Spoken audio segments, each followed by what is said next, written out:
Hello students, welcome to my channel. இப்போ என்ன பார்க்கறோம்னா 11th accountancyல chapter 13ல exercise sum number 6 பார்க்கறோம். The following are the extract from the trial balance. Sundry debtors கொடுத்திருக்காங்க 30,000, bad debts வந்து அதாவது உள்ள adjustmentல கொடுக்காம உள்ள கொடுத்திருக்காங்க. இல்ல additional information என்ன கொடுத்திருக்காங்கன்னா right of further bad debts. இது adjustmentல உள்ள bad debts. ஓகேவா? இது வந்து new bad debts. இது old bad debts. சம் உள்ள கொடுத்திருக்கிறது old bad debts. அட்ஜஸ்ட்மெண்ட்டில் கொடுத்துருக்கிறது நியூ பேட் டெப்ஸ். அதுக்கப்புறம் கிரியேட் வந்து 10% ப்ரொவிஷன் ஃபார் டவுட்ஃபுல் டெப்ஸ் கொடுத்துருக்காங்க. You are required to pass necessary journal entries and how this items will appear in profit and loss account balance sheet. அதாவது adjusting என்ட்ரியும் கேட்டிருக்காங்க, profit and loss அக்கௌண்ட்லேயும் எப்படி வரும், எப்படி balance ஷீட்டில் appear ஆகும் அப்படிங்கிறதும் கேட்டிருக்காங்க. இப்போது நம்ம வந்து அட்ஜஸ்டிங் என்ட்ரி எதுக்கு போடணும், இந்த ரெண்டுக்குமே போடணும். பேட் டெப்ஸ்க்கும் போடணும், provision for bad and doubtful டெப்ஸ்க்கும் போடணும். இப்போ வாங்க சொல்யூஷன் போவோம்.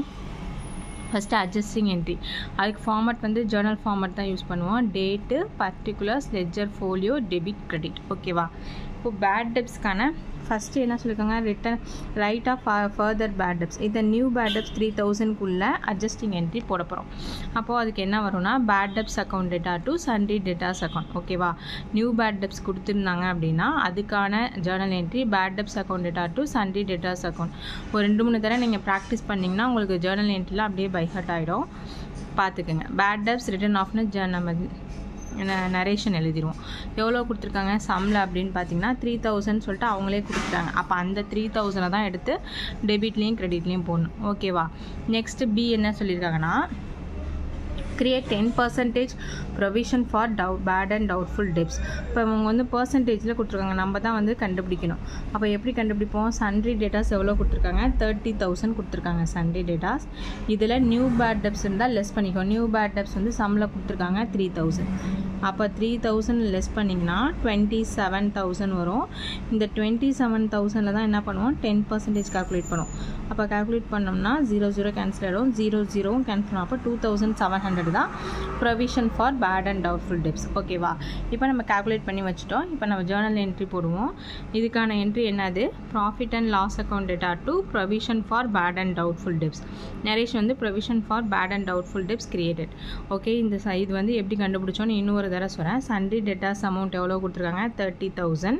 இந்த 30,000 நியூ பேட் டெப்ஸ், அதாவது நியூ பேட் டெப்ஸ் நம்ம போட்டிருக்கோமா, அந்த 3,000 வந்து லெஸ் பண்ணிக்குவோம். பேலன்ஸ் 27,000 வரும். இதில் தான் எவ்வளோ பர்சன்டேஜ் கொடுத்துருக்காங்களோ அதை கால்குலேட் பண்ணோம். அப்போ 10% கொடுத்துருக்காங்க. 10/100 போட்டிங்கன்னா 2,700. இப்படி தான் கால்குலேட் பண்ணணும். ஓகேவா? இப்போ நம்ம அட்ஜஸ்டிங் என்ட்ரி போட்டாச்சு. நெக்ஸ்ட் பிஎன்எல் எப்படி அப்பியர் ஆகுதுன்னு பார்ப்போம்.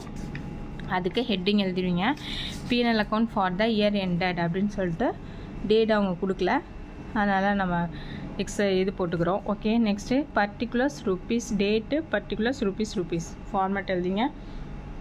எந்த சைடு வரும் அப்படின்னா டெபிட் சைடு தான் பேட் டெப்ஸ் வரும். பிஎன்எல் அக்கௌண்ட்டில் டெபிட் சைடு வரும். ஃபஸ்ட்டு என்ன பண்ணுவோம், ஓல்டு பேட் டெப்ஸ்.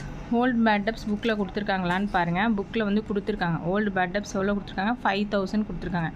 அப்போ அதை எடுத்து எழுதிக்கிறோம், ஓல்டு பேட் டெப்ஸ். ஓகேவா? டு பேட் டெப்ஸ்னு 5,000 எடுத்துக்கிறோம். அதுலேருந்து new bad debts, new bad debts புக்கில் எவ்வளோ கொடுத்துருக்காங்க அப்படின்னா 3,000 வந்து கொடுத்துருக்காங்க நியூ பேட் டெப்ஸ். அந்த 3,000 என்ன பண்ணுவோம், ஓல்டு பேட் டெப்ஸோட நியூ பேட் டெப்ஸை ஆட் பண்ணிக்குவோம். ஆட் பண்ணால் 8,000 கிடைக்கும். இதுலேருந்து ப்ரொவிஷன் கொடுத்துருக்காங்களா, ப்ரொவிஷன் ஃபார் டவுட்ஃபுல் டெப்ஸ் வந்து 10%. அதை தான் நம்ம கால்குலேட் பண்ணோமா, 2,700. அதை எடுத்து போட்டு என்ன பண்ணிடுறோம், ஆட் பண்ணி போட்டுடுறோம். ஓகேவா? இந்த ஃபார்மேட் ஞாபகம் வச்சுங்க. ஃபஸ்ட்டு ஓல்டு பேட் டெப்ஸ் இருந்தால் அதோட நியூ பேட் டெப்ஸை ஆட் பண்ணிக்கணும். அதுலேருந்து ப்ரொவிஷன், நியூ ப்ரொவிஷன் அட்ஜஸ்ட்மெண்ட்டில் கொடுத்துருந்தாங்கன்னா அதை வந்து ஆட் பண்ணி அவுட்டர் காலத்தில் போட்டுடணும். ஓகேவா? நெக்ஸ்ட்டு பேலன்ஸ் ஷீட்டில் எப்படி அப்பியர் ஆகும்னு பார்ப்போம். அதுக்கு ஃபார்மேட் எழுதிங்க, பேலன்ஸ் ஷீட் ஆஸ் ஆன். இந்த சைடு வந்து லயபிலிட்டிஸ் ருபீஸ் வரும், கிரெடிட் சைடு வந்து அசட் ருபீஸ் வரும். இப்போ இதில் வந்து சண்டரி டேட்டாஸ் வந்து புக்கில் எவ்வளோ கொடுத்துருக்காங்க, சண்டரி டேட்டாஸ்னு பாருங்கள் 30,000 கொடுத்துருக்காங்க. அந்த 30,000ல் அட்ஜஸ்ட்மெண்ட்டில் என்ன கொடுத்துருக்காங்களோ அதை மட்டும்தான் நம்ம என்ன பண்ண போகிறோம், லெஸ் பண்ண போகிறோம். இங்கே உள்ளதை நம்ம எடுத்துக்க மாட்டோம். ஓகேவா? Asset side. அப்போது சண்டரி டேட்டாஸ் 30,000 கொடுத்துருக்காங்க. நியூ பேட் டெப்ஸ் அட்ஜஸ்ட்மெண்ட்டில் என்ன இருக்கோ அதை மட்டும் தான் எடுத்துக்குவோம். அட்ஜஸ்ட்மெண்ட்டில் நியூ பேட் டெப்ஸ் ஒரு 3,000 இருக்குது. 30,000ல் 3,000 லெஸ் பண்ணிங்கன்னா 27,000. அதுலேருந்து new provision for doubtful debts எவ்வளோ இருக்குன்னா 2,700 இருக்குது. அதையும் லெஸ் பண்ணி அவுட்டர் காலத்தில் சண்டரி டேட்டாஸ் போடணும், 24,300. ஓகேவா? இப்படி தான் பேலன்ஸ் ஷீட்டில் அப்பியர் ஆகும். ஓகே, சம் புரியும்னு நினைக்கிறேன். புரியலைன்னா கமெண்ட் செக்ஷனில் கமெண்ட் பண்ணுங்கள். தேங்க்ஸ் ஃபார் வாட்சிங்.